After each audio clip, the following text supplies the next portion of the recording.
Good morning, everyone. My name is Mighty Stream, and I'm going to do your May the 17th just for today in a meditation. If you need to reach me, feel free to do so at recoveryofhope21@gmail.com.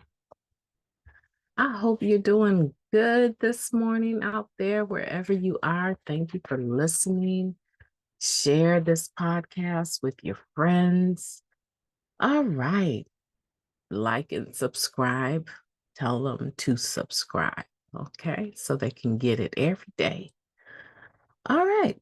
The title of the meditation, oh my goodness. I need some coffee for this one. It is entitled Defects. Oh, mm, mm, mm. Seems like we have been on this all week, all month. I wonder if each month has a topic. Okay, let's go, guys. Defects. We were entirely ready to have God remove all these defects of character. Step 6. After taking the fifth step, many of us spend some time considering the exact nature of our wrongs and the part and the part they'd play in making us who we were. I can't even get it out. I don't know about this meditation today, guys. I cannot even get the first sentence out. This might not be good. All right, I'm gonna redo it just because I love you guys. Just because I love you guys. I want to be transparent. I'm not looking for perfection, just progress, right, guys? The first sentence out the gate is horrible. Okay. After taking the first step, many of us spend some time considering the exact nature of our wrongs and the part they'd played in making us who we were. Boom. I got that out. What would our lives be like without, say, our arrogance? Sure, arrogance had kept us apart from our fellows, preventing us from enjoying and learning from them. But arrogance had also served us well, propping up our ego in the face of critically low self esteem. What advantage would be gained if our arrogance were removed? And what support would we be left with? That's a good question. With arrogance gone, we would be one step closer to being restored to our proper place among others. We would become capable of appreciating their company and their wisdom and their challenges as their equals. Our support and guidance would come, if we choose, from the care offered us by our higher power. Low self esteem would cease to be an issue.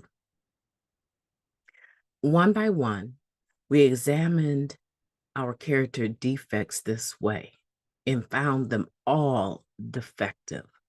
After all, that's why they're called defects. And were we entirely ready to have God remove all of them? Yes. Just for today, I will thoroughly consider all my defects of character to discover whether I am ready to have the God of my understanding remove them. Let's take a moment of silence, followed by the we version of the Serenity Prayer. Moment of silence now, please.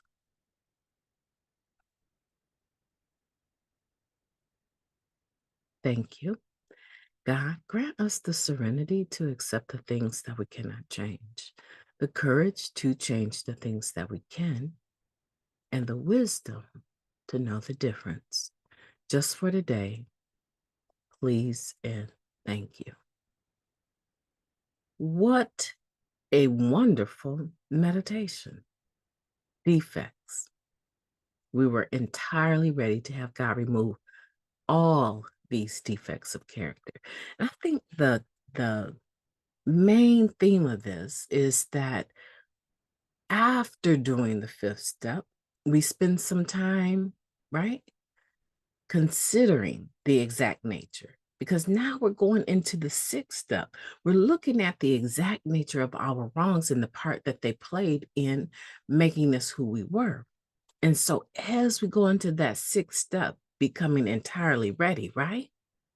To have God remove all these defects of character. Not even becoming, it says we were entirely ready.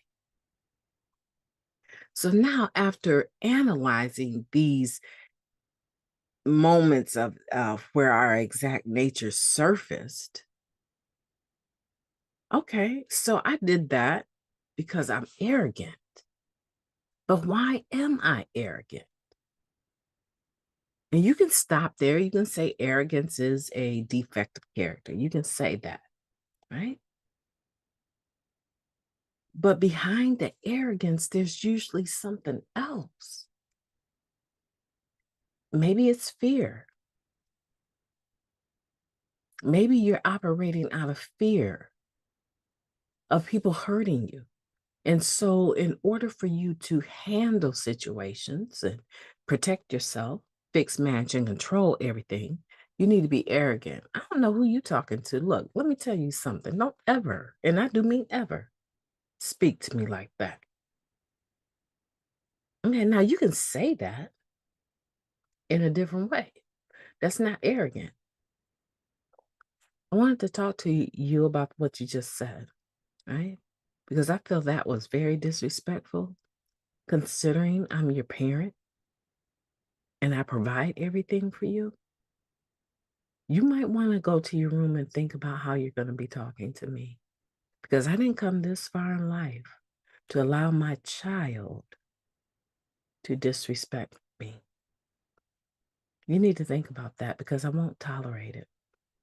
You see, I said the same exact thing, but with different tones, with a different spirit underneath it. Because arrogance gets you nowhere. It gets you people hopping and jumping and doing what you want them to do, but they also start to hate you and not want to be bothered with you. Right? So maybe the arrogance has something else behind it. Now I have to protect myself. I need to make sure I check everything that tries to cross the line. However, after you analyze it and you see what arrogance actually is doing, right? And sometimes it's easier to look at what would your life be like if it wasn't there. Well, people would be more apt to be friendly with me. People would want to have discussions with me. I would ask for higher powers direction, which I'm saying I've already done from the third step, but I would actually do it now because I don't believe I have all the answers. And I don't feel that I need to stand up for myself and stand for non existent virtues now. I believe that I have a higher power that can handle all of that. All I need to do is turn my will and my life over to the care of the God of my own understanding. Now, is that making sense? I'm hoping it makes sense because I know for a fact that this is talking about me. I know for a fact.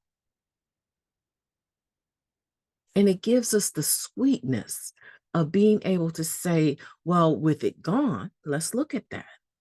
I would be restored to my what? My proper place among others. Can you imagine that we would be out of a proper place among people because of a character defect like arrogance? Absolutely. Who wants to be bothered with an arrogant person? They will deal with you if their paycheck is attached to it, if their housing is attached to it, they will deal with your arrogance. However, in the fellowship, nobody has to deal with me. No one has to have anything to do with me. This is an anonymous program.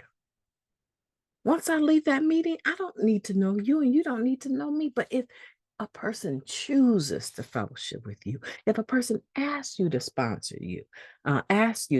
them rather. So if they're looking for intimacy with you, relationship with you, right? Now there's this sense of well-being and fellowship and connectedness. But the minute you start showing who you are, that arrogance, and always trying to dominate the conversation. Nothing they say is worth hearing. You cut them off mid conversation with what you think they need to do or what they're doing. You're condescending. Your way or the highway? No, they won't. They won't. People will not want to be bothered, and you will be out of place, out of your proper place among others because you're trying to, through this defense mechanism, set yourself up higher as superior, but in reality, you feel inferior. So you got two faces, but one heart. You're pretending to be something that you're not because that heart is not healed. Oh, I could talk forever and a day.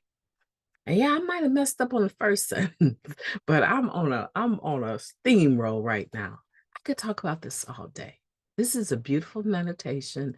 This is again a 5-star. This is one of those meditations you write in the back of your basic text and say step 6, see just for today, May 17th. It's one of those things that you want to keep as a tool in your tool belt. My name is Mighty Stream. I've enjoyed you today, and I hope that you've enjoyed the podcast today. I hope that we all can walk away knowing that today, just for today, we're going to thoroughly consider all my defects of character to discover whether I'm ready to have the God of my understanding remove them. Hopefully, your answer is yes. Mine is. My answer is yes. Take them all. These defects, take them all, because in regards to step 7, they're causing me to fall short. They're causing me to have shortcomings. And these shortcomings are causing me to be less connected to humanity and the people that I love. And the people I love are also humans. I do want to put that in there, right? It's causing me to have wonderful fellowship, right? If I can, if I said that right, if I can get the shortcomings removed, my relationship with the people I love, with humanity, will be restored. Having them is causing me to not have relationship with the people I love, with humanity. So yes, I'm ready. I hope you're ready. Let's go for it. May 17th, get out there and allow your higher power to reveal to you how these character defects are operative and how they still need to be removed from you. My name is Mighty Stream. I've enjoyed talking to you, and I will be talking to you tomorrow.